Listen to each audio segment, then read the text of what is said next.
സ്ക്രീനിൽ കാണുന്നത് പഴകിയ ഗോതമ്പ് പൊടിയിലും മറ്റും വളരുന്ന ന്യൂറോസ്പോറ ക്രെസ എന്ന ഒരു തരം പൂപ്പലാണ്. ഈ പൂപ്പൽ ബാധിച്ച ഗോതമ്പ് കൊണ്ട് ബ്രെഡ് ഉണ്ടാക്കിയാൽ ഈർപ്പം നഷ്ടപ്പെട്ട അവസ്ഥയിൽ അതിന്റെ കളർ ഉണ്ടായിരിക്കില്ല. എന്നാൽ ഒരല്പം വെള്ളം അതിന്റെ മുകളിൽ വീഴ്ത്തിയാൽ അപ്പോൾ തന്നെ അതിന്റെ നിറം ചുവപ്പായി മാറും.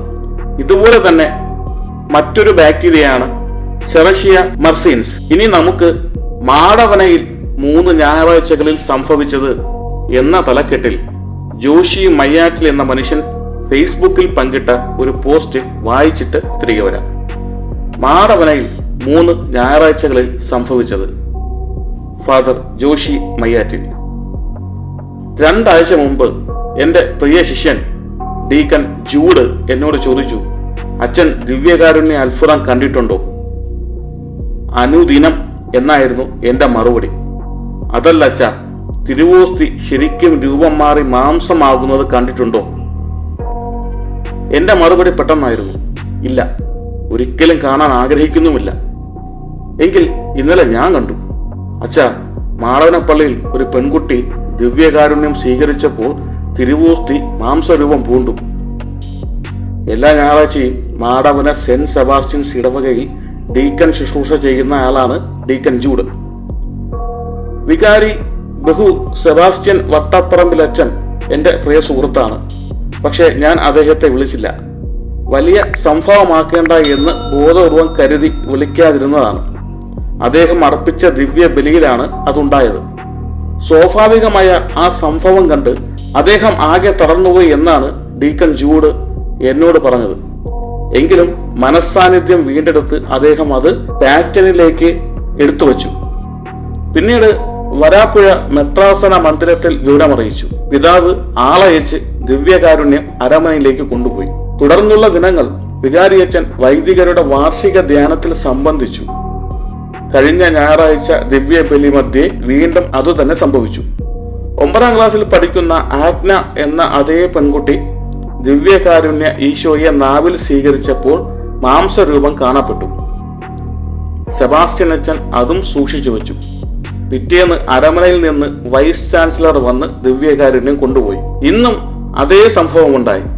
നിങ്ങൾ ഈ ചിത്രത്തിൽ കാണുന്നത് 3ാമത് അസ്വാഭാവിക രൂപമാറ്റം സംഭവിച്ച ദിവ്യകാരുണ്യമാണ്. ദിവ്യ ബലിക്കു ശേഷം വികാരിയച്ചൻ സക്രാരിയിൽ സൂക്ഷിച്ച ദിവ്യകാരുണ്യം. കൈക്കാരന്മാരെയും പാസ്റ്ററൽ സമിതി അംഗങ്ങളെയും വിളിച്ചു കാണിച്ചു. അവർ ദിവ്യകാരുണ്യ ആരാധന നടത്തി.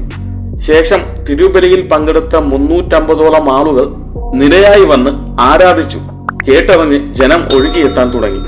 വൈകിട്ട് അഭിവന്ധ്യ ജോസഫ് കളത്തിപ്പറമ്പിൽ പിതാവ് വരുന്നതുവരെ ജനം ദിവ്യകാരുണ്യ ആരാധന നടത്തി. ആർച്ച് ബിഷപ്പും ആരാധനയിൽ പങ്കുകൊണ്ടു. അദ്ദേഹം ജനത്തോട് പരിശുദ്ധ ദിവ്യകാരുണ്യ ഭക്തിയിൽ വളരാൻ ആഹ്വാനം ചെയ്തുകൊണ്ട് അസാധാരണമായ ദിവ്യകാരുണ്യം മെത്രാസന മന്ദിരത്തിലേക്ക് കൊണ്ടുപോയി. ഇനി എന്ത്? സഭയിൽ സമാനമായ ദിവ്യകാരുണ്യ അത്ഭുതങ്ങൾ പലതും നടന്നിട്ടുണ്ട്. അതിനാൽ കൃത്യമായ നടപടിക്രമങ്ങൾ ഇക്കാര്യത്തിലുണ്ട്. വത്തിക്കാന്റെ അറിവോടെ ഇതേക്കുറിച്ച് പഠിക്കാൻ ദൈവശാസ്ത്രജ്ഞന്മാരും ഡോക്ടർമാരും ശാസ്ത്രജ്ഞന്മാരും അടങ്ങുന്ന ഒരു കമ്മീഷനെ ആർച്ച് ബിഷപ്പ് നിയോഗിക്കും.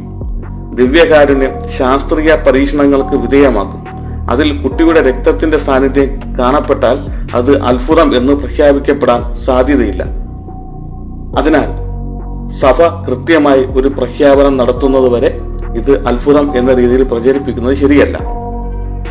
വികാരി അച്ഛൻ പറഞ്ഞത് ഇത് ഞാൻ സെബസ്റ്റ്യൻ അച്ഛനെ വിളിച്ച് കാര്യങ്ങൾ വിശദമായി ചോദിച്ചറിഞ്ഞു. വളരെ മിതത്വത്തോടും മനസാന്നിധ്യത്തോടും കൂടെ കാര്യങ്ങൾ കൈകാര്യം ചെയ്തതിന് അഭിനന്ദിക്കുകയായിരുന്നു എന്റെ ലക്ഷ്യം.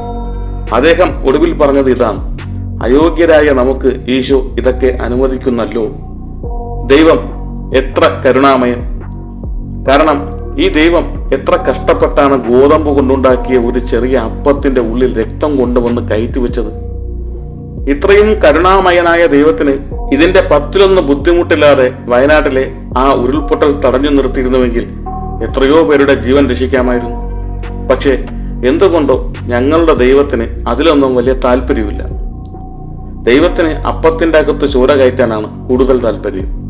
അല്ലാതെ RCCയിൽ ജീവിതത്തിന്റെ ദുരിതങ്ങൾ മുഴുവൻ പേറി കഴിയുന്ന ക്യാൻസർ രോഗബാധിതരായ കുട്ടികളെ ഒന്നും സുഖപ്പെടുത്താൻ ദൈവത്തിന് യാതൊരു താല്പര്യവുമില്ല. അവരൊക്കെ വേണമെങ്കിൽ കഷ്ടപ്പെട്ട് പണ്ടാരമടങ്ങി ചെത്തുപോകട്ടെ. അപ്പത്തിൽ ചോര കയറ്റിയ കരുണാമയന് 1000 നന്ദി. മനുഷ്യന്റെ അറിവില്ലായ്മയാണ് മതങ്ങൾ ചൂഷണത്തിന് ഉപയോഗിക്കുന്നത്. എന്തോ വലിയ ദിവ്യകാരുണ്യാത്ഭുതം എന്ന് പറഞ്ഞ് ഇന്നലെ പോസ്റ്റിട്ട പുള്ളിയാ ഇന്ന് പറയുന്നു ഇത് ദൈവം ചെയ്തതാണ് എന്ന് ഞാൻ ഒരിടത്തും പറഞ്ഞിട്ടില്ല എന്ന്. ഇത് ദൈവം ചെയ്തതല്ലെങ്കിൽ പിന്നെ ഗോപിനാഥ് മുതുകാറാണോ ഇത് ചെയ്തത്? തട്ടിപ്പുകാർ 2 തരത്തിലാണ് ഉള്ളത്: പിടിക്കപ്പെട്ട തട്ടിപ്പുകാരും പിടിക്കപ്പെടാത്ത തട്ടിപ്പുകാരും. പിടിക്കപ്പെടുന്നത് വരെ അവർ ആ തട്ടിപ്പ് തുടർന്നുകൊണ്ടേയിരിക്കും. ഇന്നലെ ഇയാളിട്ട പോസ്റ്റ് അവസാനിക്കുന്നത് അയോഗ്യരായ നമുക്ക് ഈശോ ഇതൊക്കെ അനുവദിക്കുന്നല്ലോ എന്ന വാക്കുകളോടെയാണ് എന്നത് വീണ്ടും ഓർമ്മിപ്പിക്കുന്നു.